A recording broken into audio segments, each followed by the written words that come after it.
Okay, broadcast delivery and streaming. So, as I mentioned way back, a couple of hours ago now, the broadcast delivery and streaming. So, there's a number of really cool products that have been released as part of the as the streaming side of things, but certainly a number of products that we'll discuss here. Now, delivery and streaming. Similarly, with the ingest side of the conversation, the streaming and delivery side of things has exploded as well, and all of the options to be able to view material or receive material or output material is quite broad now, and certainly on the broadcast side, absolutely with products like Venice. So Johan was talking about Venice earlier as both an ingest and a play-out solution, and we've seen more of a requirement for that it doesn't necessarily just get ingested; it has to be outputted and has to be done by the same appliances as well. On the delivery side of things, there's obviously a lot of discussion around IP delivery, as opposed to your standard FTP, and also your streaming appliances. So there's a number of people that are doing streaming, whether it's your Telestream Wirecasts or your Livestream, your new tech TriCasters, quite a number of different ones, and Matt's going to cover that shortly as well. But also there's clever ways and clever tools around these concepts as well to add value to what you're currently outputting as well. So one of the what I would call either an output device or a delivery device is certainly the Rhode and Schwarz Clipster, formerly the DVS Clipster. So the DVS Clipster is one of my favorite products. It has been my favorite product for quite a period of time, this tool is essentially, well, I like to call it the Swiss Army knife of post-production and film. It originally started as a DDR appliance, and now does a hell of a lot more. So it'll do dailies generation, it does DCP generation, and it does real-time debayering for Red or Alexa, and generates output files for that. What a lot of our customers utilize it for is they take their raw material in, so their red raw material, I should say, and they output a DNX36 version and a dailies version for a director or a producer that needs to take that away for them, away from the facility to actually look at those. So it's quite a big iron appliance, and it's definitely not cheap, but it is a device that a lot of the larger customers that we've sold it to have bought it for one specific purpose, and that ends up being 7 or 8 different purposes and then 10 purposes, to the point where one particular customer has quite a number of units across Sydney and Melbourne, and the units are effectively run off their feet, and there's always a need for additional Clipster support. So the good thing about Clipster is it is a fantastic appliance that does a hell of a lot. The additions that they've made this year are mainly software improvements. So improvements in performance for GCP rendering. So that is an increase with version 5.9, which is now shipping. Dolby Atmos support, which is a function that one particular customer has been banging on for a little while, and rightly so, but now we can finally do Dolby Atmos. XAVC HD support, Canon C500. We're seeing a hell of a lot more Canon stuff coming in, which is interesting. But also one that's important that gets left behind, and it's not the coolest thing in the world, but 3D subtitling for the DCPs. So when you're creating a DCP for a particular area or a particular location in the world, you do need to put the subtitling on there, and it's sort of breaks your eyes having 2D subtitles on a 3D movie. It does get very difficult, but DVS are able to do the 3D subtitling on that. So that was just a quick part of the Clipster side of things. I'm going to hand over to Johan now with a device, well, with a software system that we found called by Capella Systems. Johan?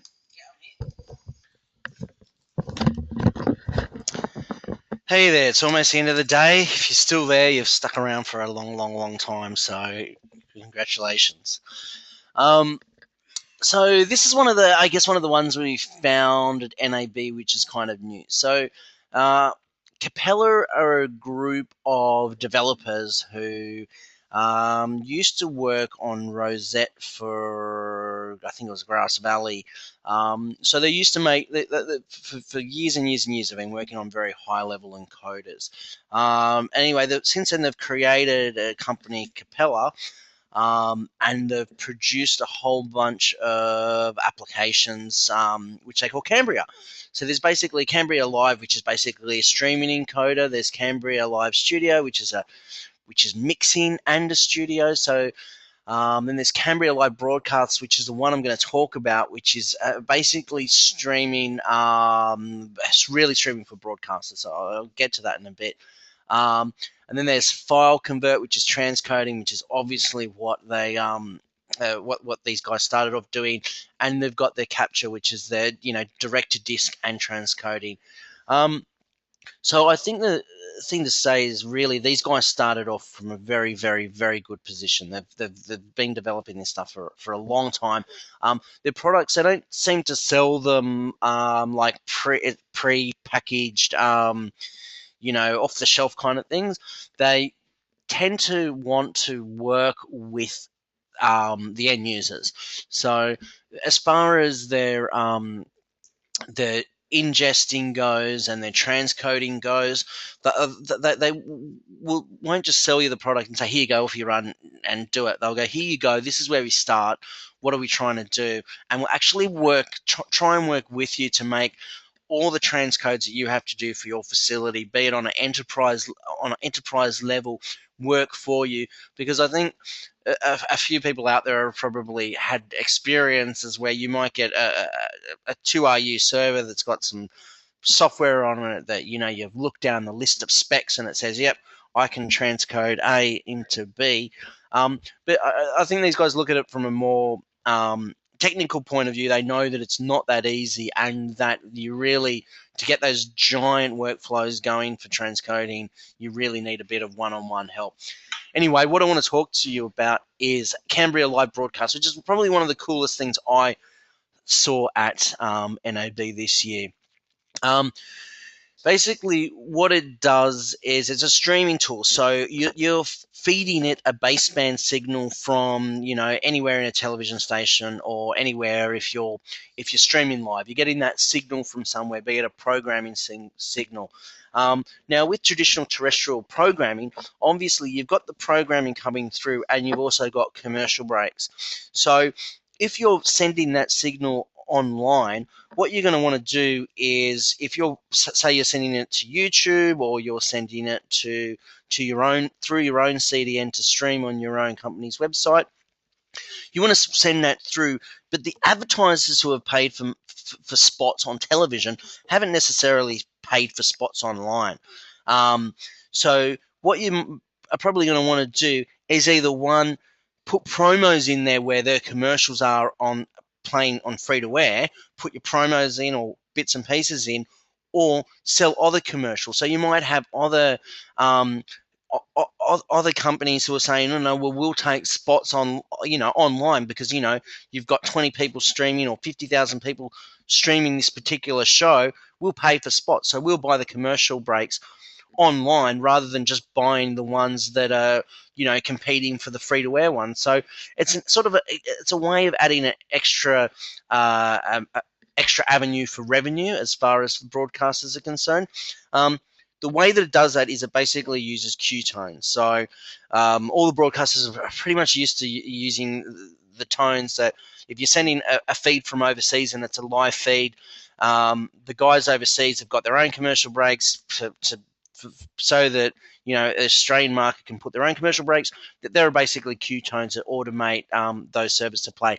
This is basically this product. One, it does the Q tone, so you can insert material, but also it's a database of commercials. So look at it like it's a streaming server. Yes, it's streaming to a CDN, but it's also a tiny little, I guess, I don't want to say asset management system, but it's a little sort of management tool for all your commercial breaks. So you can put about 1,000 spots in there.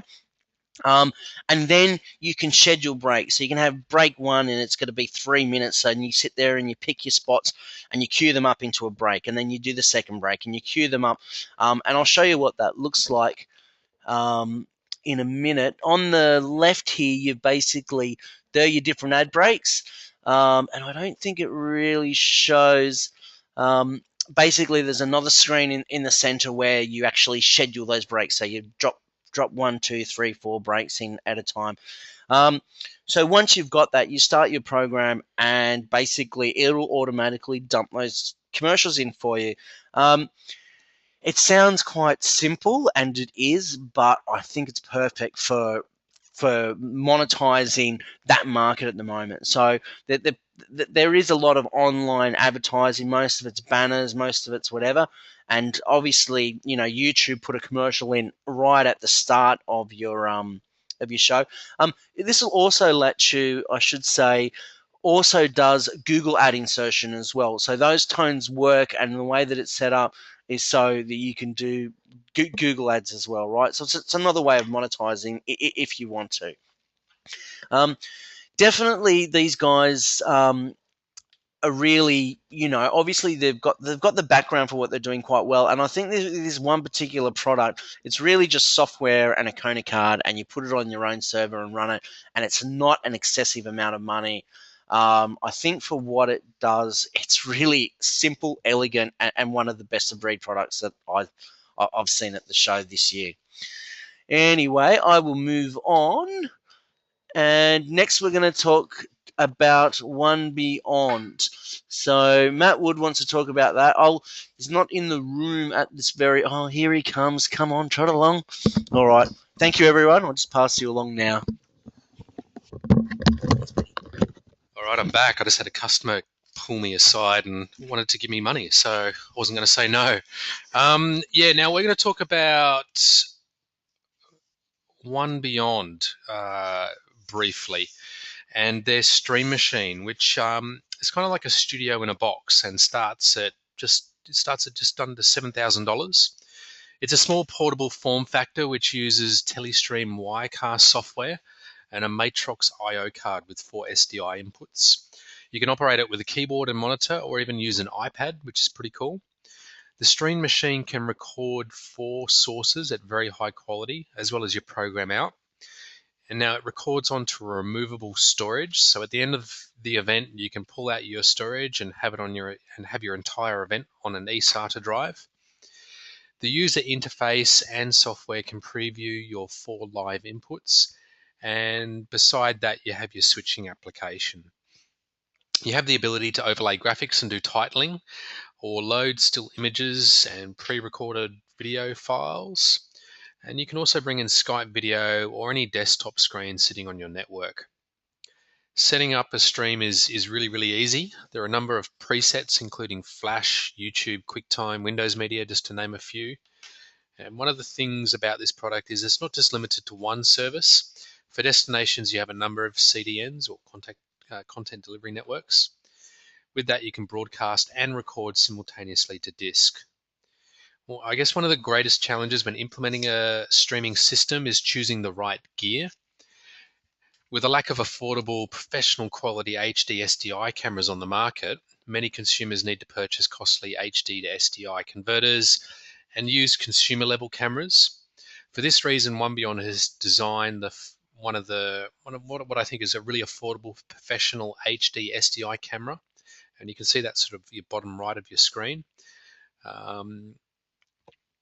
It's called the StreamCam, and it's all part of the One Beyond camera bundle. So you can see in that graphic there, you've got your tripods, your cameras, a case, a mixer, and so forth, and a bag to carry it all in.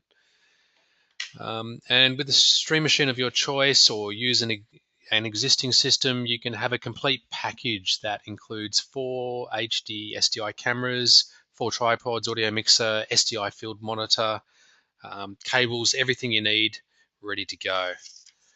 Now I'm going to hand back to Johan to talk about another really, really cool streaming product called Livestream. Hello again, as the rain starts. Yeah, Livestream was a bit of one of those surprises. So we'd definitely heard of Livestream before, and we knew that it was out there. I guess the one differentiating thing is I always put it into I guess the Ustream kind of bracket, where it's kind of like basically they use Akamai, they use a section of it and basically run it like their own CDN. So with Ustream and even YouTube, you can do the same thing, right? Where I don't know if you can hear those rains, but that's really coming down.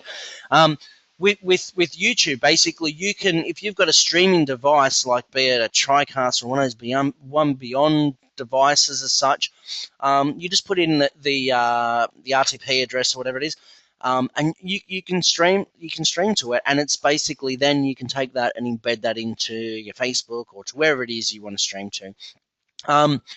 So these guys started off sort of in that direction, and slowly but surely they added hardware appliances, and that's where I think that they've actually come in from a very unique position. And if you saw their stand at NAB, it was absolutely massive, and we didn't expect it to be there at all. So you just walk, obviously you've got the big front guys like your Black Magics who have your football field size stands, and then all of a sudden you've got this massive live stream stand there, and it's sort of came from nowhere. But looking at their products, they obviously were there with some serious intent to spend that kind of money on that kind of stand. And when you look at their products, that serious intent is actually backed up with their products, I believe. If we have a look here, this the one on the left, this little portable thing, is a very common form factor. There are a few people who I think are OEM in this same box, but it's a little portable unit that can take in 4 HD SDIs. You've got 2 video tracks. You can do 2 remote camera tracks, 3 graphics tracks, and 10 hours of HD recording internally. And obviously you can stream to it, and you can stream straight to Livestream's CDN, right? So it's, for what it is and the way it all works, the way they've packaged everything up together, it definitely, I didn't expect to be as impressed as what I was. But really, I think these guys have done a good job. And there on the right is one of the little mixing desks. So obviously you can do it via the computer, but other people want a little mixing desk like that, which is fine, right? It all works together, and it all works nicely. They've got their big boy unit. So this one, obviously, look, it's got four screens running off it. It can take in 17 HD SDI inputs, 60 hours of HD, playback and record on it. That's pretty impressive from what I was expecting to see from these guys. I don't know how many times I can say that, but again, for me, this stuff came out of the blue. They also do a little portable unit. So this little thing sitting on top of the camera has basically got a SIM card in it, and it is streaming from that camera basically over, I guess, a 4G or a 3G network straight into the live stream CDN and then online. So, I mean, there's a little bit of versatility. Obviously, this kind of product is the kind of thing that, they're probably aiming to compete a little bit with the live users, TV users, Degeros, and all that sort of thing. But I reckon you can only do that over one SIM, because once you add a bonded situation into the mix, you have to then, I guess, you're splitting everything to put it over multiple SIMs. Then you've got to sort of stitch it back together, basically bond it back together at the other end. So apparently they're going to release one of those bonded units, but I think that then they're going to have to do the decoding for that at the live stream end. But look, if you're looking for a cheap and cheerful way to stream, it's hats off to them. I think they were really one of the surprise players for NAB. They came with intent, and I really think they actually delivered. Anyway, I will pass you on to who's next. This is Sean, and I think that's me for today. Thanks, Johan. Okay, so look, just wanted to one of the delivery sides of things is IP delivery and delivering to third parties and delivering to broadcasters. So some of you may have seen the Aspera product before. Aspera, we've been dealing with Aspera for about 7 years. Fantastic product, and it's certainly the adoption rate is quite fantastic in Australia, which is brilliant, and also worldwide, to the point where they actually received an Emmy for their engineering of this product, because it's a lot of broadcasters and a lot of film companies couldn't deal without it, which is a pretty good it's a pretty good recommendation. So having an Emmy for your software is pretty amazing. So great software. Certainly, they won the TV Technology Best of Show award for their Aspera Drive. Now, the Aspera Drive is essentially utilizing the exact same transport methodology that they've become famous for, but in what I would call a Dropbox or a Google Drive sort of use case. Essentially, what you can do is you can say, well, I want these files available to in my Aspera Drive, and it syncs it to the locations that you want. So similarly with Dropbox, you can put material on there from your MacBook Pro. You could have a set of files available enterprise-wide that automatically syncs to people's inboxes. Now, the use case of that is quite interesting, in that there is a lot of material and a lot of files and a lot of media that people actually need synced between multiple locations.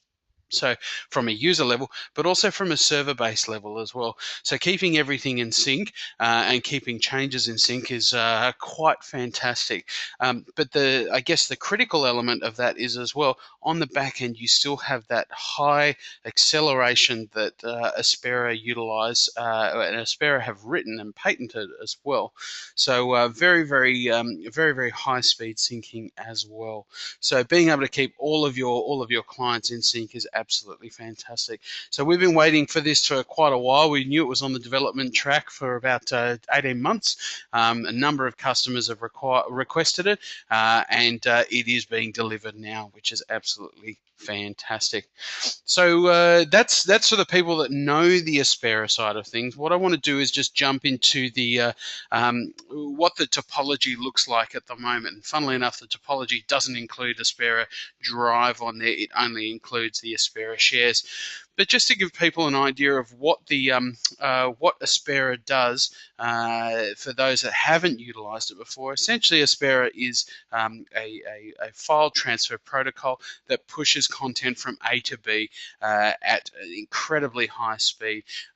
The metrics that you get out of your connectivity, so your ISP or your 4G, you can be getting 99.9% utilization.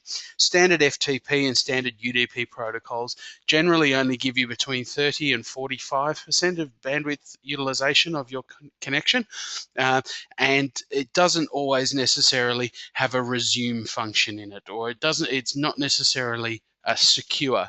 So Aspera looked at this, and Aspera said, well, we need to push content from here to there very, very quickly. But users don't just need that. They need to be able to interact with other people or endpoints that they need to push material to, and they need to present it in different ways. So a number of the products that we utilize and that we sell, I guess the main ones are really the Connect server that you can see on the right-hand side. So the Connect server is essentially, I have a bunch of disks that I have here, I have a server that sits above it, and I just need people to authenticate and log in and be able to download that material. What's really, really cool about that is the license that user actually needs is merely just a web browser plugin that they install in their system and pull the material down to their local drive. Very simple, very easy, and it's cross-platform as well. So that's fantastic. The other system that we sell a lot of is the Aspera Fastspec server. It's on the bottom right-hand side, if you can see that. And essentially, what FastSpecs allows you to do is it's a one-to-many or a one-to-one transaction. Effectively, what it is, I as a user or you as a user are able to bring up my FastSpec server and say, well, I have a file and I actually want to transmit that to a specific location, but not just to a specific location. I want to send it to a person, an individual, a specific email address. So I can send it to sean@digistore.com.au, and the user receives an email with a URL, pardon me, with a URL link that they can click, and they can pull the material down that has been destined for them. So that's really quite interesting if you're doing one-to-many, but it is also a private transaction. So I want to send, as opposed to telling my client. So if I was let's say I was creating television commercials for Coca-Cola, I don't want to tell the head of marketing for Coca-Cola, here's your login details, go and get it yourself. I want to actually send that. It's more of a personalized way of saying, here's a login. I've given you the file. You just have to click it and pull it down and download it. So that's one of the other big sellers. One of the bigger one of the software licenses that the larger customers utilize is the Aspera Sync. That's sort of down to towards the left hand side of things, Aspera Sync. That's a synchronization tool that via high speed allows you to sync in single files, folders, or entire storage systems. You could be putting StoreNext. You could be syncing a StoreNext system with an Isilon system. You could be pushing material from here to LA and keeping things in synchronization. So that's a fantastic. Fantastic system as well. One that I'll probably mention now, we've spoken about Orchestrator, which is in the top right-hand corner, but the one that I like to spend time on is not necessarily the most amazing one, until you start digging under the surface. And the reason is, this is more for your facilities teams. So I've got a large Aspera implementation. I've decided I've bought I've bought Connect Server, I've bought FastSpecs, and I'm doing a whole bunch of syncs, and I've got 150 people utilizing the system. That's absolutely fantastic. How do I track that? How do I know who's using that material? How do I find out how that how that set of transfers is going? What department's actually utilizing the bandwidth? That's where ESPERA Console comes in. Essentially, what that allows you to do is look at every single node, look at the jobs that you're running, look at the utilization on a per IP address basis, when your peak usage periods are, and when you're out of when your lower usage points are. So it's a very, very good bird's eye view of everything that's there. What's very important is there is a fantastic amount of reporting tools, so you can output that to Excel, or you can output that to a CSV file to be able to then put into potentially your scheduling system. Or your billing system, so you can put a cost on what your ISP costs are that you're billing to your clients. So very, very important if you're looking at granularly managing what material you've got coming in and out of the facility. So very, very cool. You can also get that with the Aspera On Demand side of the product as well. So as you heard before, I did speak about cloud, and of course, being Aspera, they are at the forefront of utilizing cloud. So Aspera have partnered with the major players. So that's your AWS, your Windows Azure, OpenStack, Google, Akamai, I believe RightScale, SoftLayer. SoftLayer kind of makes sense considering they're an IBM company, and Aspera have been bought by IBM. Just a very, very quick overview on what Aspera On Demand is effectively exactly the same software licenses that you have or that you want to utilize, whether it's FastSpecs or Connect Server or Sync or whatever you want, but hosted in the cloud, so you don't have on-premise servers, you don't have on-premise storage, you don't have the requirement to have racks and air conditioning. You can spin these instances up in the cloud. you do need to have like an AWS account or a Windows Azure account, but being able to quickly spin up those instances of Aspera in the cloud to be to utilize whenever you need is absolutely fantastic. We are suggesting it to some customers who require an off-site backup, that they pay for that they've got their AWS storage with us, and they also have their Aspera On Demand storage, Aspera On Demand licenses with us, and essentially being able to take their existing file system or their existing SAN and sync that offsite so that they have that peace of mind to be able to keep in the cloud. And before you ask, if you're a film company, AWS is MPAA certified, so your material is secure. So, whoa, that's a big 3.5 hour presentation, but we've made sure that we've left a little bit of time for questions, and we'll stay on the line for a while. So we've got some, if we want to start with questions about this particular section, the broadcast delivery and streaming section, a number of questions here. Does Rhode and Schwarz now have a turnkey solution from ingest to user device? Are you referring to an ingest card as in a capture card? They do have a capture card. They also have the Venice. So the Venice is an ingest tool. So the Venice can actually pull in material. So if you've got baseband ingest that you want to take in, or tape or live source, you are actually able to take that in, and it will on the fly encode that to DNX HD or ProRes, so that you can then take that to editorial, which it sounds like that's probably the requirement that you're looking at. Now, if it's the card, the DVS do have, Rhode and Schwarz do have the Atomics card. That is an OEM appliance, so other vendors do utilize that for their systems, most notably people like Nucoda.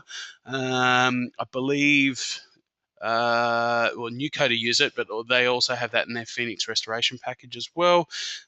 There are some other users with it, but I don't have the full list in front of me. I hope that's answered your question. If it hasn't, just type another one in. That's fine. Do any of the streaming bundles support automated camera switching? Is that the live stream or the one beyond? I might pass you on to Matt. He's probably better on that side. So I guess we just need clarification on what you mean by automated. I mean, do you mean video to follow audio, or do you mean NewTek does has a feature called Hotspot where you can set up macros and so forth. So we probably just need to get a little bit more of a clarification as to what your user case is, and come back to you. I'll move on to one of the other questions. This might be one for Johan. Latency on live stream Redbox, is it variable, and what are the variances? Yeah, I don't know the exact answer for the little red box, but I can tell from experience with many other little devices like that is you're probably going to look at, so let's give it let's give it between 1 and 5 seconds to get back to the CDN. Then the CDN's got to then pass it on and encode it. I'd say they'd be looking at about 8 to 10 seconds. On a good day, on a bad day, I'd say they'd be looking at 25. Thank you, Johan. Another question here about Aspera. Can Aspera push to remote local automated playout systems? I guess the long answer is yes, and the short answer is yes. It might require just a little bit of coding to get the integration happening. So it depends on what your playout system is, and depends how you want to push it out, sort of where from and to. But we've done a number of customized setups for pretty much every single broadcaster in Australia, which has a lot of automated features. So that's something that we can take offline and discuss with you further.